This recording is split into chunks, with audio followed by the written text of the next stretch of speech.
Hi hello అందరికీ welcome back to my channel life అంతేగా.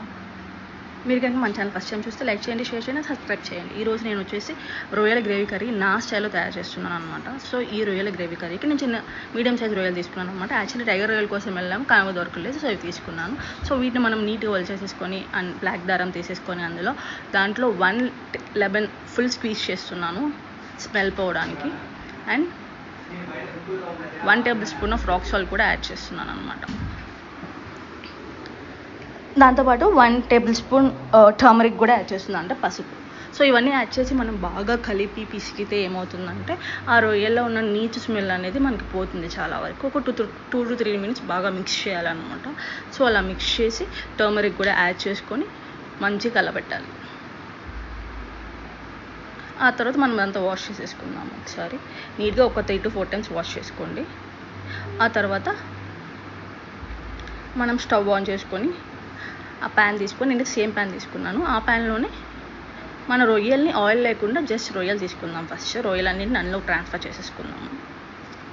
దాంట్లో 1 టేబుల్ స్పూన్ కానీ 1/2 టేబుల్ స్పూన్ కానీ సాల్ట్ యాడ్ చేద్దాము. అండ్ కొంచెం పసుపు అనమాట. సో ఇవి యాడ్ చేయడం వల్ల ఏమవుతుందంటే మన రొయ్యల్లో చాలా వాటర్ ఉంటుందన్నమాట.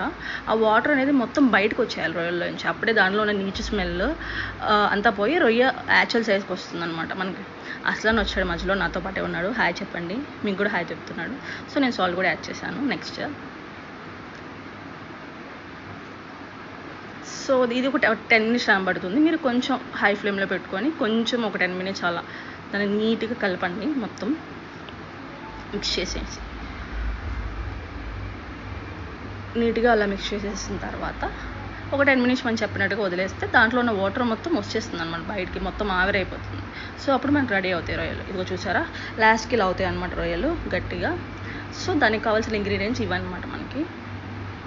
సో నేను సేమ్ ప్యాన్ యూజ్ చేస్తాను చెప్పా కదా. ఆ ప్యాన్లో ఒక 3 టేబుల్ స్పూన్స్ ఆఫ్ ఆయిల్ తీసుకోండి. మీ ఇష్టం, మీకు నచ్చిన మీరు యూజ్ చేసే ఆయిల్, మీ కిచెన్లో ఆయిల్ మీరు తీసుకోవచ్చు. So 3 table spoons of oil తీసుకొని దాంట్లో మనం ఒక 6 to 7 మిర్చీస్ అనమాట, వాటిని స్లైస్ చేసి వేయండి. మీ కారం తగినట్టుగా వేసుకోండి. 3 బిగ్ ఆనియన్స్ అనమాట, అవి కట్ చేసేస్తాను. కొంచెం కరివేపాకు. మొత్తం నీట్గా మనకి ఏంటంటే ఈ ఆనియన్ అనేది సాఫ్ట్ అవ్వాలన్నమాట. సో ఇప్పుడు లిడ్ తీసి నేను ఒక 2 టేబుల్ స్పూన్స్ ఆఫ్ అల్లం వెల్లుల్లి పేస్ట్ వేస్తున్నాను. మీరైతే ఎంత వేసుకోవచ్చు, నేను కొంచెం ఎక్కువ వేస్తాను ఈ కర్రీలో అయినా. సో అందుకనే ఒక 2 టేబుల్ స్పూన్స్ ఆఫ్ అల్లం వెల్లుల్లి పేస్ట్ వేసాను. ఇప్పుడు అల్లం వెల్లుల్లి పేస్ట్ అనేది వేగాలి కదా, అంటే పచ్చివాసన పోవాలి. సో దాన్ని మొత్తాన్ని ఒక 1 minute మొత్తం నీట్గా కలబెట్టాలన్నమాట. ఆ తర్వాత మనం ఉడకబెట్టుకున్న రొయ్యలు అందులో యాడ్ చేసేయాలి. ఈ యాడ్ చేసిన రొయ్యల్ని మళ్ళీ ఒకసారి మొత్తం నీట్గా కలబెట్టేసేసుకొని నెక్స్ట్ మనం ఇందులో ఏంటంటే కొంచెం టర్మరిక్ యాడ్ చేసుకొని అండ్ 1 టేబుల్ స్పూన్, నేనైతే 1 టేబుల్ స్పూన్ సాల్ట్ తీసుకుంటున్నాను, మీకు తగినట్టుగా మీరు వేసుకోవచ్చు. And 2 table spoons of Guntur కారం అనమాట, ఇంటి దగ్గర నేను ఆడించిన కారాన్ని యాడ్ చేస్తున్నాను.